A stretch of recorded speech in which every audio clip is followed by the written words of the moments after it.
High বন্ধু, তোমার কেমন আছো? আশা করি খুব খুব ভালো আছো। আজ শিবরাত্রি, সবাই ভালো শিবরাত্রি কাটাও। যারা যারা শিবরাত্রি করছো জল ঢেলে আসো। এখন না, রাত 10টার পরে জল ঢালবে। আমিও উপোস করেছি, রাত 10টার পরে জল ঢালবো। চলো আজকে দেখো সব কিছু কেনাকাটাই হয়ে গেছে, একটু জোগাড় জাতি করতে হবে। দেখো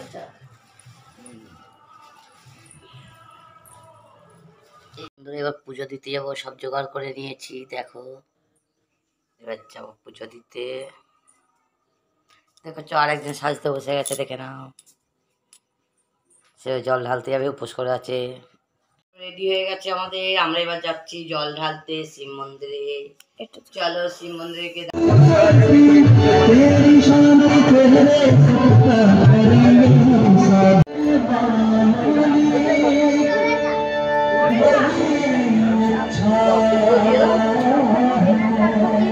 আগে ফুলগুলো